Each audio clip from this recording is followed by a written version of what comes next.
Thank you, Greg, so much for joining us today. It's beautiful and sunny here in Ottawa, in the nation's capital, but I heard that it's raining in Calgary. Is that a true news item that I'm seeing? We're Canadians, we talk about the weather, and yes, it's raining. It's May in Calgary, so it's going to rain. We just hope it's not going to rain so much that we get something worse than we had, 7 years ago now, which was devastating for the city. Absolutely. Well, to all of you joining us from wherever you are across Canada, thank you for participating today and for joining us for Startup Canada's Entrepreneur Town Hall. Now, this is a place where parliamentarians and entrepreneurs can share insights and knowledge regarding the changing landscape during COVID-19. And this afternoon, I am delighted to host Member of Parliament for Calgary Centre, Mr. Greg McLean. Thank you, Greg, for joining us today. Now, over the past few weeks, we have had the pleasure of hosting co-chairs of the All-Party Entrepreneur Caucus, including MP Ruby Sahota, MP Dean Allison, MP Gord Johns, as well as Minister Ng and Parliamentary Secretary to the Minister of Small Business and Export Promotion and International Trade, Rachel Bendayan. For those of you who don't know me, my name is Natasha Morano, and I am the Director of Corporate and Government Affairs at Startup Canada. This afternoon, Greg and I will discuss the entrepreneur ecosystem, challenges that entrepreneurs are experiencing during COVID-19, and the ways the Government of Canada is actively working to support entrepreneurs and small business. We are also pleased to have received so many questions from the audience, which consists of residents both in your riding as well as people from right across the country. And I will try my very best over the course of the next 53 minutes to get to as many questions as possible. I also encourage for all of you to please use the Q&A feature at the bottom of your screen. So with that being said, I would now like to formally welcome Member of Parliament for Calgary Centre, Mr. Greg McLean, to the webinar. Normally it would be to the podium, but to the webinar. Greg, let us begin by shining the spotlight on your riding. Not only has COVID-19 impacted Alberta's energy sector, but the oil price war is a serious condition. So that coupled with COVID-19, it's almost like a triple threat happening in Calgary Centre. So maybe you can fill us in and let us know what it looks like right now in Calgary Centre. Well, absolutely, and you hit it on the head, Natasha. COVID-19 is one slowdown effect on our economy everywhere across the country. But the oil and gas industry has been hit by COVID-19 and the economic slowdown that happens as a result therefrom.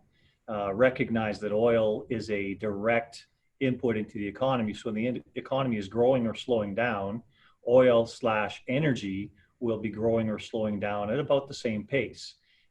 So that being the case, you look at a 20 to 30% slowdown in the economy, you're going to see a 20 to 30% slowdown in the consumption of energy products. So that's going to hurt the industry when you've got a fixed level of production around the world at any rate. But when you have an oil price war that started a couple months ago and has since abated between some of the world's major producers, Russia and OPEC, fighting over market share and driving the price down to a level that is completely unsustainable for any of the producers. I mean, the world's low-cost producer on a regular basis is probably Saudi Arabia, and they need a marginal cost of around $10 per barrel of oil. There's not too many places in the world where you can produce oil for $10 a barrel and make money out of it. It is a different world. So once we get down to a point where the futures contract, we're actually producing at trading at a negative level, you've got a point where oil needs to be shut in to rebalance that supply and demand. But shutting in oil is not a switch you flip on and flip off, because there's reservoir integrity associated with that. There's all kinds of market mechanisms. There's fixed cost deliveries. So it's a lot more complex than just on and off, reset the price, supply, demand. A lot of factors into that equation. So the head office for the oil industry is really in Calgary Centre, and it has been decimated for the last 5 or 6 years, largely as a result of government misdirection at the federal level as far as what we need as a country to get our most valuable resource. And I say that because of the export value that we get from oil and its actual recognition as an international commodity of significant value. We get very discounted price for that. So we've suffered for a number of years until we get that infrastructure in place to get the world price or close to it for our commodity, we will continue to suffer. That's why we're so focused on infrastructure here. Those companies are also headquartered in the riding, so the TransCanadas, the Enbridges, the Pembina's, the IPLs, all of these are an integrated whole. You've got the oil and gas producers, you've got the service companies, and you've got the midstream, as we call it, that is really about getting it to market. In the end, it's producing a product that, of course, we use all around the world, all across Canada. We use it for our energy needs, cars, planes, clothes. It's amazing when you look at the uses of oil and gas and what they're actually there for. So that's what drives the economy of Alberta, but the head office of that economy is in Calgary Centre. But on top of that, Calgary Centre has a whole bunch of restaurants. I mean, it's the life of the city. For sure. Every cultural organization is located pretty much downtown, and every ethnic organization has a representation downtown. We actually have a lot going on all the time. So a shutdown of the economy hasn't just hurt us from an economic perspective. It's hurt us from a cultural perspective. And you think about the restaurants that are on their last legs during this crisis. That's something that is going to have to find its way back. But the one thing I want to make sure people understand is, as much as oil and gas is a tangible international commodity that's worth something everywhere in the world, in Calgary, and particularly in Calgary Centre, we also have a number of jobs focused on the technology part of the industry. Canada is a leader, has been a leader in the technology development around oil and gas. And those are high value jobs. Those are jobs that we don't want to discard meaninglessly and have them drift over to other jurisdictions, because we need line of sight on things like environmental solutions that come from our oil and gas industry, which are significant. And they used to be more significant before we started harming the industry, if you will, with bad policy for a long time. There's also a big finance industry in Calgary, and again, that's harbored downtown. So you'll find that most of the Canadian banks will have their second head office, more or less, in Calgary. And that's because of how important our resource industry has been for those banks from a profit and loss and balance sheet perspective for quite a while now. So that's a good snapshot of the economics of the riding. Soup to nuts as far as the services that are provided and the jobs that are downtown. And like everywhere else, there's a bunch of real estate companies and all kinds of services throughout. Sure, and I mean, another aspect too, I think, is the tourism industry. Calgary, the Calgary Stampede is a Canadian staple, and I know that Alberta is starting their recovery efforts. But curious to know, will the Stampede happen this year? Has there been any definitive answer on that? And if so, how different will that be, and how will that impact all of the small businesses that benefit so tremendously from the boost of individuals coming to the riding? Well, and good question. And a number of weeks ago, the Calgary Stampede unfortunately had to cancel this year's event. So there's no Stampede this year. There's no Calgary Folk Fest. All the events that usually happen that bring us together as a cultural community here in Calgary have been canceled for the summer. And that's, you think about how we're emerging from this isolation that we've imposed upon ourselves because of COVID. There's not a line of sight to see. We need to be in groups of 500,000, 10,000 people at these events, because that will lead to somewhat of a hazard going forward. We're doing our best to contain the damage from this virus, to throw caution to the wind by holding a large festival of that nature. Everybody thought better of it, and as a result, you're right, the tourism in Calgary is going to suffer seriously this year. Absolutely. And so, being the member of parliament for this riding that's so urban, there's so much happening, how are you able to ensure that the concerns of your constituents, which probably range in scale depending on what industry they're in, are being heard? And what sorts of local resources are available, and perhaps available through your website or some of the efforts that you are specifically undertaking to support those individuals during COVID-19? Yeah, there's a number of of resources we have. Some are included on my website, but really it is a panoply of resources available to business people, which includes the Alberta government. So there's Alberta Innovates. Mm-hmm. Government reaches across so many delivery mechanisms now as far as how they want to help businesses succeed. Getting them all on one page requires a consultant, it seems, at this point in time now, between Sure. the civic programs. You got your Biz Connect, which is part of the Alberta, the Alberta Business Protocol is for bringing industries back from COVID and how the protocols they need to use going forward. But making sure that, so like I say, I'm going to tell you something. Whenever I look at politicians, I always think about what did that politician do before they became a politician? Because it generally gives me a reflection of the way they're going to look at their job as a politician. Because we all carry our experiences with us forward, and usually that's a pretty good thing. Sure. So I've worked in the finance world and in the oil and gas world. So there's a lot of information and decision making and solutions that I hope to bring to the table more and more, as far as making sure my colleagues in the House of Commons and all sides of the House of Commons and throughout the government of Canada understand the issues around the main industry in this province, this city, and this country, which is oil and gas, and the economic benefits that brings both economically and socially to this country, Mm-hmm. and ensure that the decisions we make going forward with respect to our industry are ones we make with our lights on, understanding where we fit in the world and exactly what the best thing we can do to prosper, and at the same time address our environmental responsibilities to the world. So that's the advocacy I think I bring to the table here. But I have to make sure that I reach out to everybody else in the riding. That includes immigrant organizations that require some assistance often, and cultural organizations. Again, you think about the industries I've come from in the past, those aren't the natural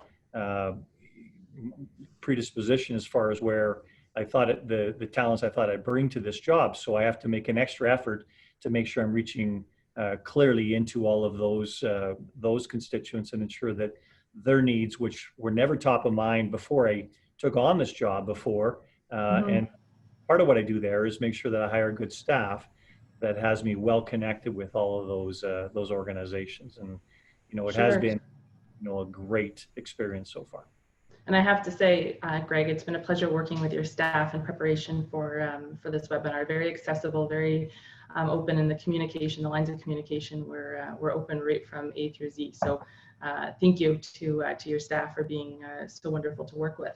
Now, the government has been actively working to address the ever-changing needs of its citizens through the Canada Emergency Wage Subsidy, Canada Emergency Business Benefit, CEBA, and the Emergency Commercial Rent Assistance Program. And as recent as this week, we've seen amendments to CEBA to try to capture more of the sole proprietors and really be able to capture those that haven't really been eligible thus far for some of the government relief programs. So I'm hoping that you can share with us some insight into how these programs are working for your constituents, but also share some examples of how maybe they're not working and where you see there's room for improvement.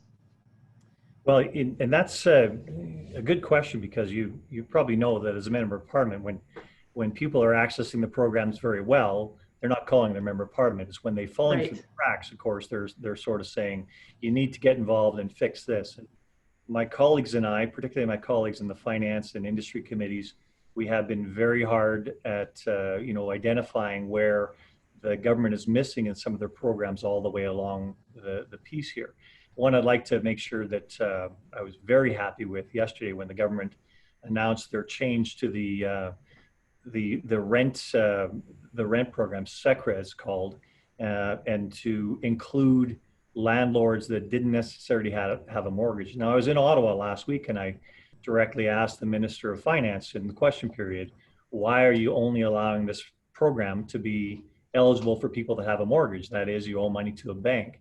I think a lot of the programming has been driven by, the the people that are closest to the finance minister in this case. And I think in some cases, they're in the Department of Finance and they're well connected with the financial institutions. But there is a whole group of landlords across the country that have chosen to own their property as opposed to owe a mortgage on it to the bank. Mm-hmm. And that shouldn't preclude them and their tenants in particular from receiving the same benefit from the government of Canada, for a period of time when the government said, stay home, you're not allowed to work here. Okay, great. Do I still get to pay full rent for a piece of property that I wasn't able to use for 3 months? So I'm glad they relented. I think it was a good move forward. I still want to make sure that there's clarity here that program is for the benefit of landlords and tenants. Mm-hmm. And the tenants are still being forced to pay full rent on there, that we still need to address that, because it makes no sense. If you think about not being able to show up there, the main thing that has to happen in business here is that the landlords, every business, suppliers, customers, etc., the COVID crisis is affecting us all. So be reasonable, get to the table. I have a great story from my dry cleaner in my riding. And, I talked to him about his rent, and he's just down at the strip mall. And he said his landlord was really good. He walked in right away and said, how's your business? He goes, it's down by half. He goes, well, I'll put your rent down by half. That was right. Now that's amazing. That's the way business is supposed to operate. There's supposed to be goodwill. What stands in the way of that goodwill is when there's all these fixed cost barriers that are put in by regulators mm-hmm. and government agencies. One of the best things that I think we need to get going here in Calgary in particular is recognizing that there's a period here where nobody did business in the retail side. So why on earth should those retail businesses or those landlords pay the municipal tax at this point in time when no business was happening? And I've had some good meetings as well with the tourism industry in this respect, because some of them, you think about when they're getting a market value, and we have a market value tax assessment on our properties in Calgary. If your market value is zero, if you can make a case that is zero, why isn't your actual municipal tax zero? And then, of course, you get into that question that the city's got bills to pay too. Mm-hmm. But eventually, there's too many. Pushing all these people out of business is going to mean no pocket to pick going forward, and you're just going to have to start over. If we get through this crisis, this COVID crisis, well, it'll be because we actually don't impose those extra costs in the middle there. And those extra costs in the middle include companies that have to go bankrupt and start over, go through foreclosures. So lawyers and bankers and accountants will be getting paid. And of course, there'll be a whole bunch of government work in the middle. If we avoid that and start up again, our society will be much healthier going forward. Absolutely. And Greg, any intel or insight into how some of the mom and pop smaller stores and even restaurants are doing in the riding? What are some of the takeaways that you are receiving from them? Well, those are the ones most directly hit by this, because a lot of them don't have, they've got one store or two stores. Right. And I remember having a good conversation with a fitness provider in the riding, and the issues they're looking at, and they're looking for business advice from their MP, and we've been soundly told not to give business advice because every business is going to be different. But you look at some of these things and what those friction costs are in the middle. One of those is the Landlord-Tenant Act, and that if a landlord isn't being reasonable at this point in time for a tenant that hasn't been able to do business for 3 months because of a lockdown, they can walk in and seize all the assets inside the property. Now, I understand why that right exists in a normal functioning business environment, and somebody's not paying their landlord, but this is not normal period. So I think that rules like that need to be suspended until we actually get back to a normal operating environment. So it's those types of things, where people ask, what should I do at this point in time? Should I declare bankruptcy and start over? And, as I say, those are costs that if we get through this reasonably, we don't have to bear going forward. I always say, you look at who your entrepreneurs, who's the person that's going to be owning the fitness store 6 months from now. Well, it's probably likely the person that owned the fitness store 18 months ago, because entrepreneurs and they learn what they take from their business and they carry it going forward. If Sure. they go through a car wash receivership in the meantime because of some government regulations, it's a sad state of affairs where a whole bunch of people get paid and no value gets created. Right. Now, Greg, I know you're not supposed to give business advice, but I'm going to ask you so we can directly speak to the entrepreneurs in your community. What sort of, I won't use the word advice, what sort of intel can you provide them in terms of how they can best leverage some of the programs that are available right now through the most recent government programs? And what sort of advice do you have for them as they just continue to keep their head above water? Yeah, I think number one, a good relationship with your banker. If you've got a good banker, and I think one of the things that my colleagues and I were able to accomplish with the finance committee early on was to move past just the banks being able to provide the extra financing for their clients with some backstop from the government, but also the credit unions, because credit unions have a lot of business clients. A lot of small business clients end up at credit unions and the Treasury branch in Alberta. So having them able to access the same government programs as the big banks was, I think, a coup for a lot of these small business people in Calgary and Calgary Centre. And it's one I think that the government got to move pretty quickly on because we made the case very strongly about all the business accounts that are in those financial institutions. Mm-hmm. But there's also, of course, the BDC. If you haven't had exposure to BDC yet, I mean, I've dealt with them in my private life before. They seem to be an ever-expanding financial institution with all kinds of programs and consulting programs as well as just financing programs. Mm-hmm. But there are a lot of programs being delivered here through both BDC and Export Development Corporation, although Export Development Corporation is going to be at a higher financing level. Getting an introduction to those organizations and making sure you're on their radar screen is going to be beneficial to your moves going forward. Like I say, there's going to be business that comes. Eventually, we're going to be back at a level playing field as far as what business is being done. Hanging on to your customers and hanging on to your good relationships with your suppliers while we get through that is going to be the most important thing I think that good entrepreneurs do in this period. For sure. When we hosted your colleague Dean Allison, he had mentioned I'd asked him the same question, and he certainly mentioned having a good relationship with your banker, but he also said your accountant. And so I know he held a webinar a few weeks prior to the one that we held with him, and he actually had, I think, his accountant on with him during the webinar. So I think you're both absolutely right. It's nurturing those relationships and making sure that you're in as much contact as you possibly can, because they, they're professionals in this and they know how best to support. Now I'd like to just switch focus ever so slightly and ask if you can share a little bit more information about the most recent Regional Relief and Recovery Fund and how entrepreneurs and small business can benefit from this most recent initiative. Well, good question. And I know it's been raised. We've been asking questions about it since it was put forward here. And of course, for us, it's the Western Economic Development Department is the one going to be overseeing it.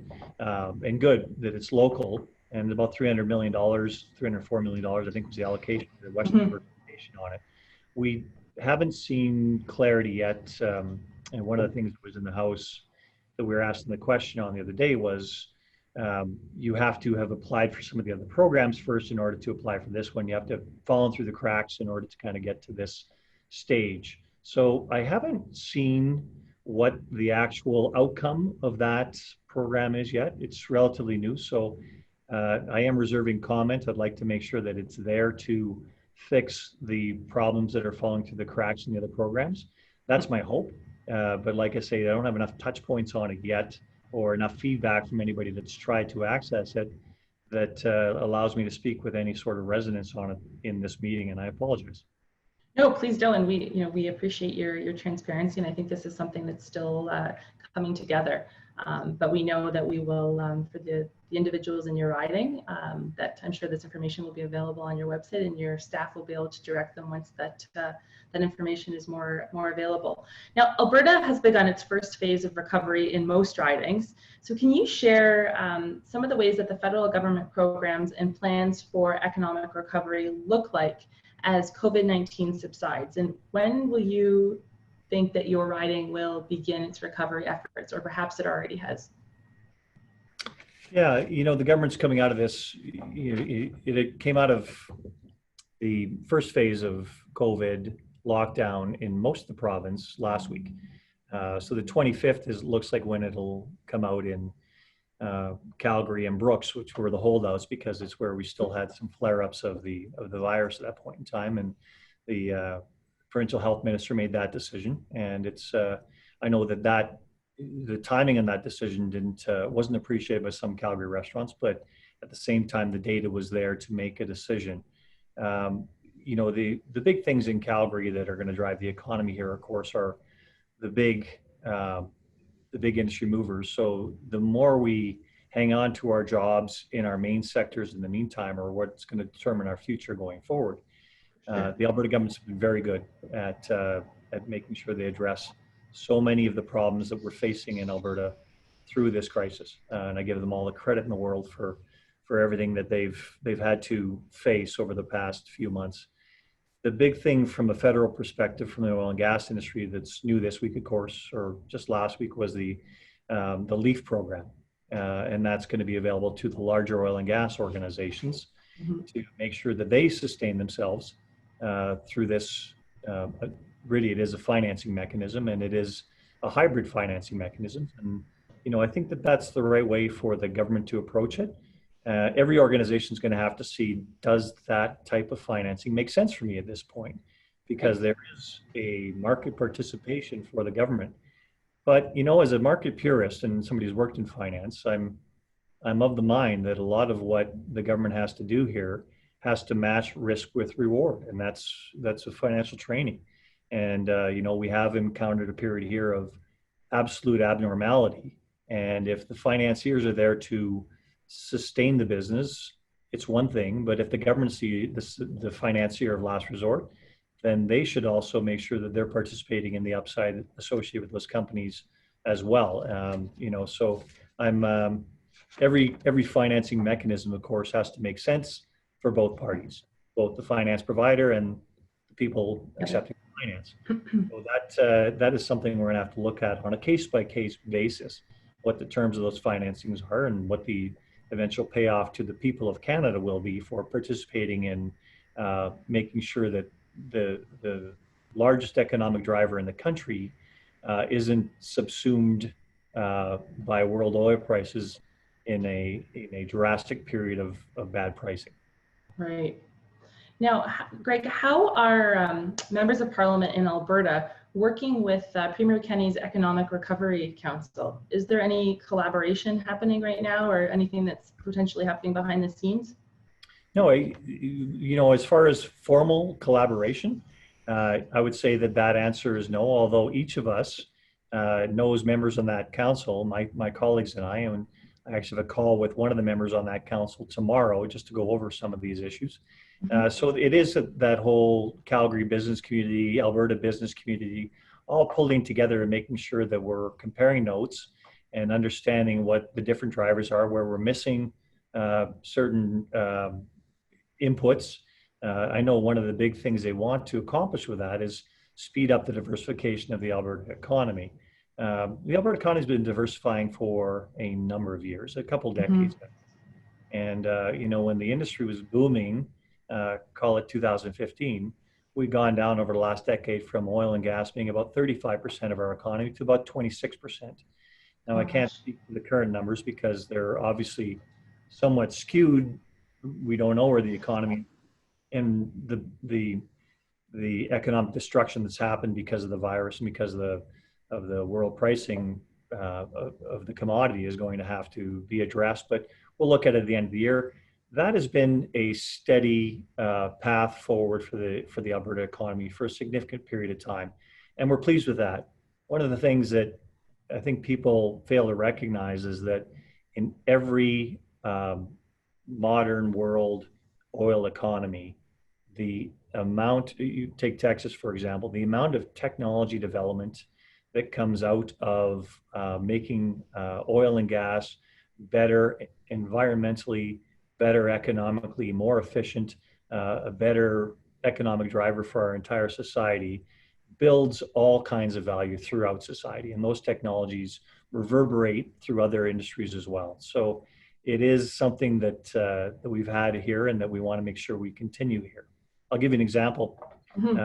Think about Silicon Valley, and I'll tell you that there's been a lot of jobs moving from the financing in Silicon Valley over to Houston over the last couple of years because they still see oil and gas in the United States and the technology associated with oil and gas as being a key driver for where financing associated with technology development is going to be centered. So that's something that we've, because of our infrastructure constraints we faced in Canada, we haven't capitalized on the same way our neighbors to the south, which, by the way, is another developed country who we're in direct competition with on so many levels. Great. Did you answer the question, or did I ramble? No, you didn't ramble. This is what these are for, is that we're meant to deviate. This is a conversation and you bring so much wealth to the conversation. We really appreciate your intel and insight. I just want to encourage all of you that are participating right now to please leave your questions in the Q&A feature at the bottom of your screen. We are going to switch our focus to hearing from you. So with that being said, I'm going to read you some questions from your constituents and from others that are listening. So the first question for you, Greg, is what resources do tenants have if landlords are not willing to participate in the rent relief program? It could be the difference of being in business or walking away bankrupt for many. We alluded to some of this, but to answer this question specifically, what, I won't say business advice, but advice do you have? Okay, this is, like I say, I said it earlier while we were speaking here, good relationships with your suppliers is going to be something that sustains your business here. So hopefully you've had those going backwards. Your landlord or any of your suppliers that you owe money to are either going to work with you in this case, or they are going to have to get new clients themselves. So, you know, those good relationships are going to be what sustains good business in this city. And like we talked about, the structural impediments that push people towards behaving badly in this period, for instance, a landlord coming in and seizing all the fitness equipment of a fitness provider, it's something that shouldn't happen, and just get to the table, accept that the ground fell out beneath a lot of your businesses, and make sure that they have the ability to survive going forward. You talk about blend and extend as far as some of the lease terms, so that you're not having people incur more debt in the process, but you're actually just piecing out their lease period over an extra 3 months, if you will, while they're going to be open that much longer. Those are things that work, and make sure that you're not just penalizing people for the fact that you can. My last business partner and I asked him how he was faring here, and because he's in our last business was in a high-rise building here in Calgary, and he went to the landlord and go, look, we're shut out of our office. We're gonna have to talk about rent. And the landlord's, you're right, we're gonna have to talk about rent. Sorry about that. So, landlords do come to the realization very quickly that their choices are, lose my clients or accept the negotiation. And those negotiations should be in good faith. I think good faith is the optimum phrase that we really need to capture and understand the importance of moving forward. I have a question here that's come through. There's an individual that's planning to move their business to Calgary. So what kind of advice do you have for them? Can I send the moving van to help you? It is a great city. There's always been a wonderful entrepreneurial spirit in this city. We do face some challenges as far as our main industry and the way the struggles we've had with government policy over the last number of years. But at the heart of it all is a bunch of people that are trying to make life better for the communities and their families, and obviously for the country going forward. We have a wonderful country, and I think that people discount that to a great degree. Calgary, I think, has sponsored that in so many ways, as far as being at the leading edge of people being able to start their dreams here and build a good life and a good business. And I'm proud, and I think that'll continue to happen going forward. So yes, you will be embraced. I've lived in a handful of cities across this country. I moved to Calgary for the second time 20 years ago. And there isn't another city in Canada that is as warm and embracing of new people coming here and starting businesses and starting lives than Calgary. And I can say that about having lived in Ottawa and Toronto, and I'm from Edmonton initially, or just outside Edmonton, and Vancouver as well. And I did a summer in Quebec City. And this city has the most open and embracing business community that I've ever seen. Greg, there's a follow-up comment from that same individual that is noting that they're talking about the clean tech solutions related to oil and gas and geothermal. So, I mean, we talked about the importance of technology and oil and gas being a huge economic driver for your riding, but any advice in around clean tech solutions related to oil and gas and geothermal? Yeah, and I've been presented with some new geothermal solutions.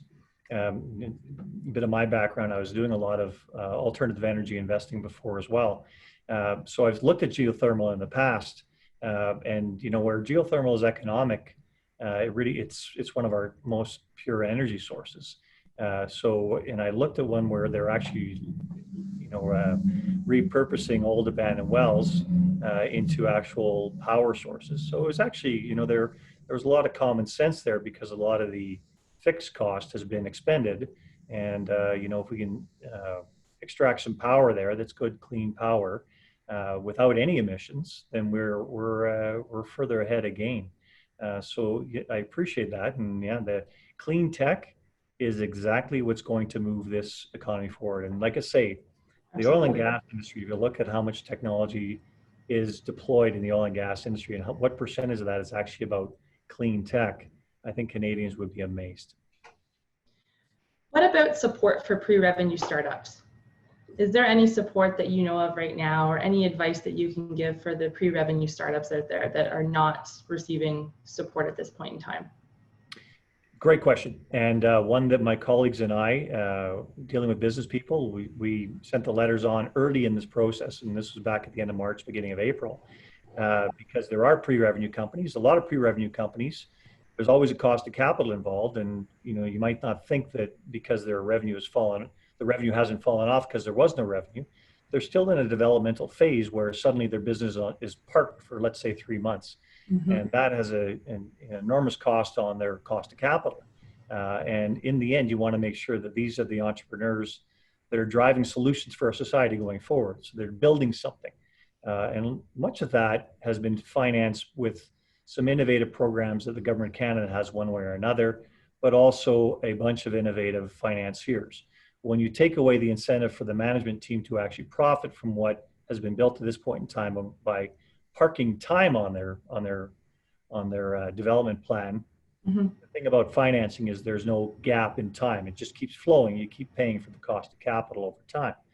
But that gap matters to the people that are actually earning a return, which are your entrepreneurs ahead of it. So ensuring that those moving forward was sustainable was very important.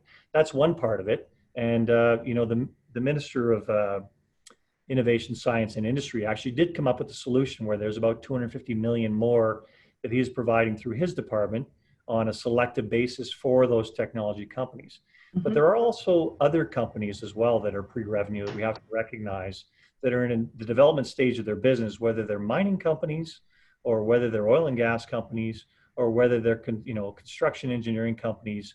They're in that pre-revenue stage for the last year or 2 years, and all of a sudden they don't qualify for any of the programs here, even though their business plan was put on hold. Mm-hmm. For them to continue on, it's the same equation. They have to show a return to their shareholders that isn't just sort of like, the cost of capital for the next 3 months is zero because none of us can work. So it's not just technology that is affected, it's all kinds of businesses that are in that startup phase, and we have to address all of them. For sure.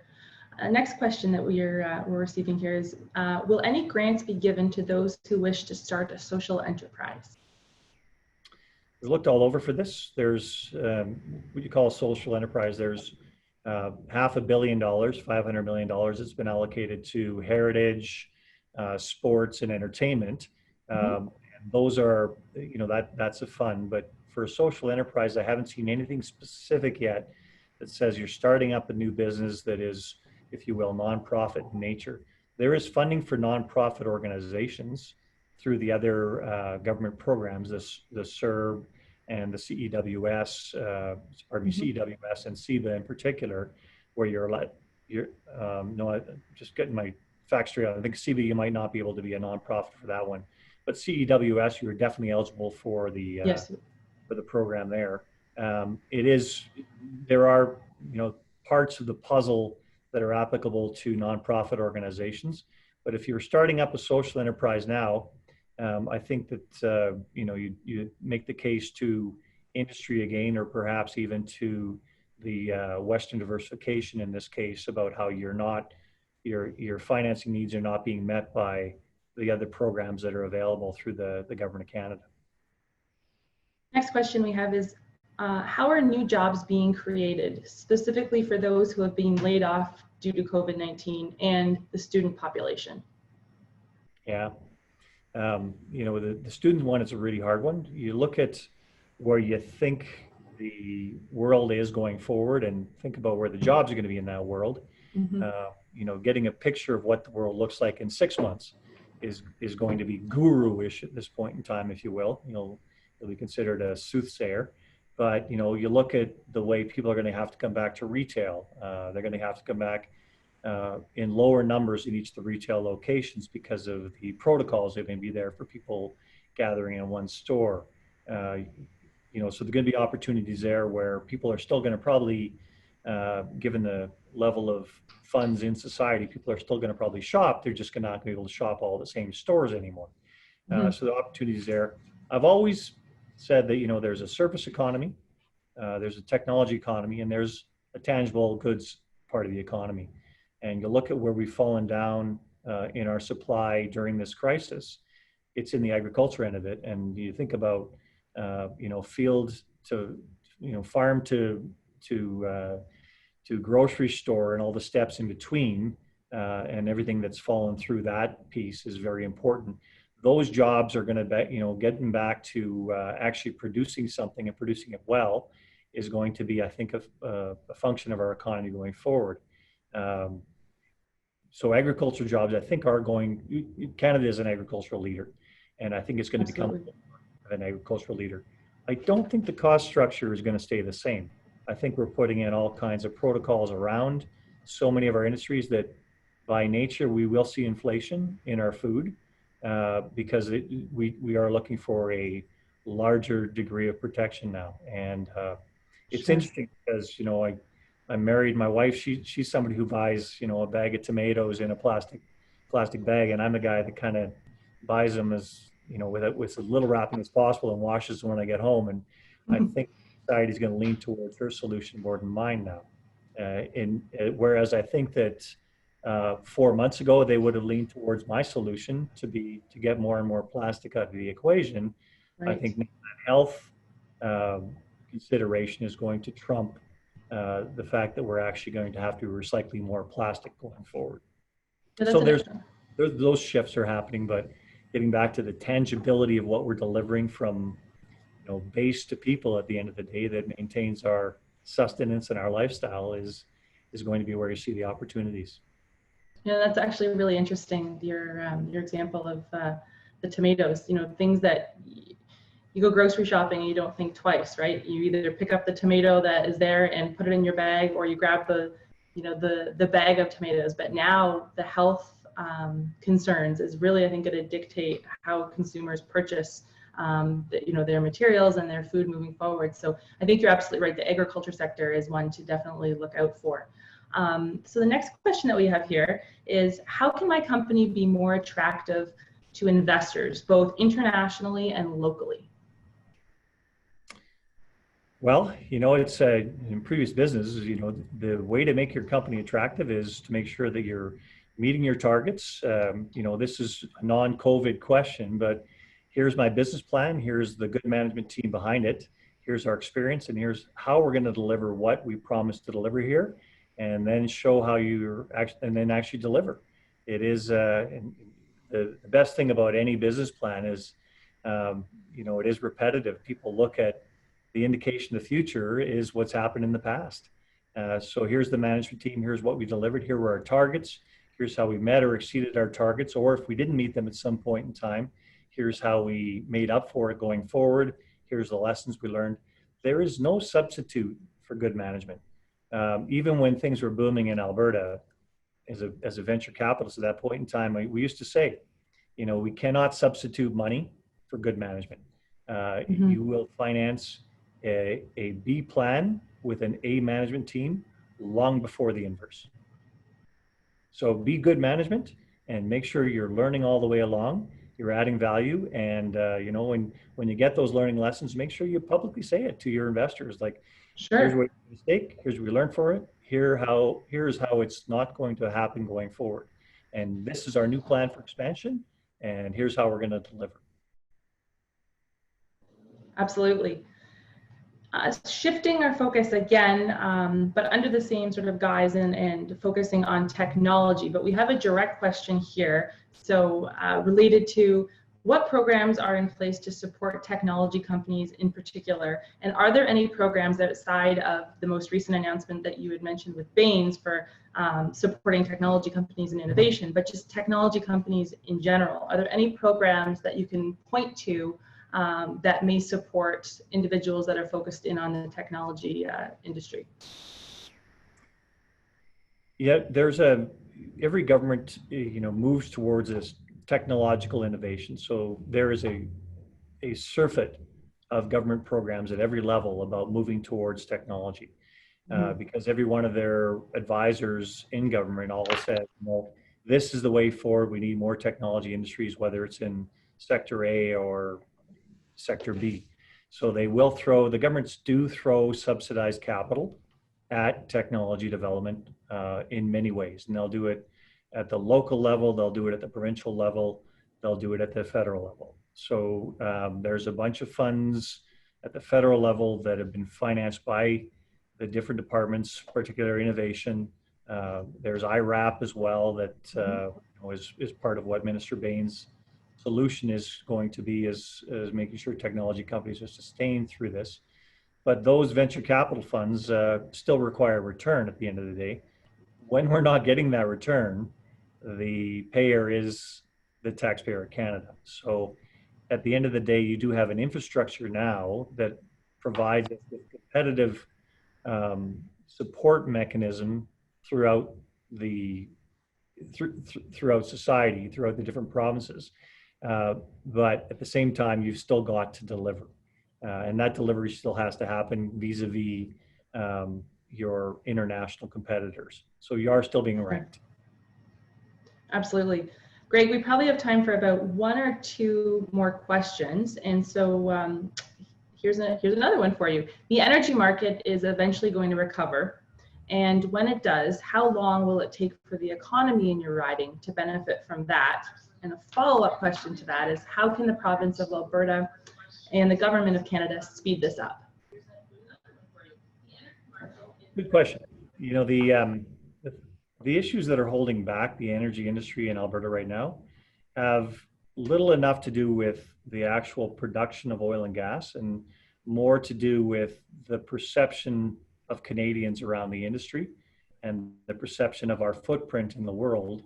If we looked at it apples to apples across everything, the value we bring to this industry, oil and gas industry, from an environmental perspective, from a social perspective, nothing would hold back this industry at this point in time. Canadians would rally behind it in droves. It's not happening. So you find that there are certain actors in government that are looking at this being an industry that, quote, needs to be shut down, needs to be, we need to move on from it. And I've had those direct discussions with some of my colleagues in other parties in the House of Commons, and we try to talk about the facts around the equation. But the facts don't matter when people have already arrived at their conclusion without knowledge of the facts. So that's what's holding back this industry. I think if Canadians actually looked at, here's the value we bring to this industry technologically, environmentally, from a security perspective around the world, they would embrace this industry with open arms. That dialogue has to happen at a national level. And once it does, you will see this industry flourish again in Canada. You'll see us exporting it. You'll see us actually getting our oil across Canada so that people in New Brunswick that refine oil, refine Canadian oil, and don't refine American and offshore oil. And so that's part of the equation here. I think that we're going to continue to have this energy commodity in our midst for, let's call it 50 to 100 years minimum, because it is a very dense energy storage mechanism in hydrocarbons, and the cleaner the hydrocarbon, the better, obviously. And we are getting better and better at that. I think also if Canadians looked at how much we have actually reduced the carbon footprint of our oil and gas production vis-a-vis anywhere else in the world, they would say, why on earth are we accepting oil from anywhere else in the world if Canada has done this well at reducing its environmental footprint over the last 10 to 15 years? So these are the discussions I think we need to have, and this will, when Canadians understand this formula or this equation, they will actually, I think, embrace this industry like never before. But getting that message out right is my biggest challenge right now, and I do hear the dissenting voices louder and louder, and like I said, I think we do need to be on top of that. I think we have time for one more question, and it's coming through the chat here. Employees in larger companies have access to human resources and internal psychologists, and a formalized sort of a set of support mechanisms to help people deal with uncertainty. And so as this relates to COVID-19, are you familiar with any resources that may be available to help employees and employers of small businesses that don't have that luxury? That's a great question, because you do see that dichotomy between the availability of overhead services, if you will, in large companies versus small companies. And at the same time, that's what makes small companies more nimble. A lot of small companies will have that access to those professionals that they can access on a contract basis, and that's the nature of their business plan. But it does lead to something that we have to look at here, as far as you look at the LEAF program that has been brought forward by the government here, and their proposal as far as accessing the financing under LEAF, which is 60 million plus, so not small dollars at the end of the day, so geared towards large companies alone. Those parameters they have around that funding include that buy into, here's your plan for a Paris Accord, a zero emission future in 50 years. And those are well presented by large corporations, large energy corporations that have the overhead to produce that. But for most mid-size operators, that really eats into your bottom line. So you're not that big of bureaucracy. So you really are parsing out who's going to be able to access that. And let me say, as somebody who's financed a lot of businesses in the past, this is what builds up from being a small company to a medium-sized company to a large company. And once you are overburdened with regulation that leads nowhere, you are actually costing yourself more as a society. These are costs. These are real costs when you look at, provide us with this sustainability plan going forward. You're going to have to hire a bunch of experts in order to get that. And the parameters going into it are significant, and they're guesses by everybody that is actually putting those on the table at this point in time. If there was actually a government saying, here's the actual rules that you need to abide by to get towards, let's call it 30% reduction in CO2 emissions in the next 20 years or 15 years or 10 years, companies would buy into that wholeheartedly. It's these undefined or ESG, which is the new flavor of the day, if you will, that are defined by organizations that have no accountability to the public. When they get to make those definitions and change those definitions to their own liking is when you're actually affecting society without any public input to those. So it's cost without benefit to society. Benefit to society needs to be something that's understood and hopefully has the input of the public on it, which means it's reflected in government regulation, not outside government regulation. Greg, it's been a pleasure hosting you today. And to wrap things up, I'm going to pose my final question to you. Okay. We have been, as we've been hosting these entrepreneur town halls across the country, we've been hearing some incredible stories and some very inspirational stories. And in the spirit of your example of the goodwill with the dry cleaner and the rent, is there one specific example or one specific story besides the dry cleaner that you can share with us, with your constituents, just to give us that extra boost of morale and just, to show that there still are some positive inspirational stories out there? Yeah, I think of a couple here. So I think about my dry cleaning we talked about, and I think about my tailor, because I must be still rough because I seem to run through, sliding into second base or something and tearing clothes all the time. So I've got somebody who mends my clothes for me, and they actually, she comes up with a bunch of masks. She goes, I go in to pick up a pair of, sew a button back on my suit jacket. And she goes, I've got some masks here for you too. So, it's those types of things where people are adapting to the new reality going forward here. I think masks in public places are going to be part of our equation going forward. And you look at people actually stepping in and actually fulfilling those. $10 a mask for a fashionable mask was a great deal. So there's those things. I actually have to give the government credit as well. The $1 billion that they gave towards the Orphan Well Cleanup Fund was money that will sustain a number of service jobs here, about more than 5,000 service jobs a year for the next while in the oil and gas service industry. And it is something that was needed to happen because of the backlog we had on that cleanup, and obviously with the local pricing of oil and gas we've had, it changed the actual formula, the actual ability for those companies to fund it themselves. And so it really was a good acknowledgement that the government said we need to be involved in this as opposed to watching these companies go out of business. So I know my friends in the environmental services business are thankful, and they're looking at serving and getting us back to environmentally remediated land here as quickly as possible.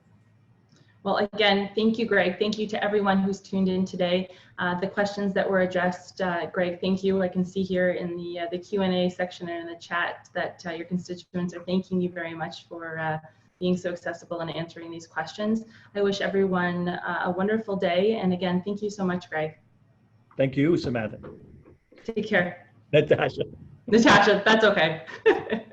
Samantha, Natasha. Got another meeting with Samantha here. Take care, everyone. Bye-bye.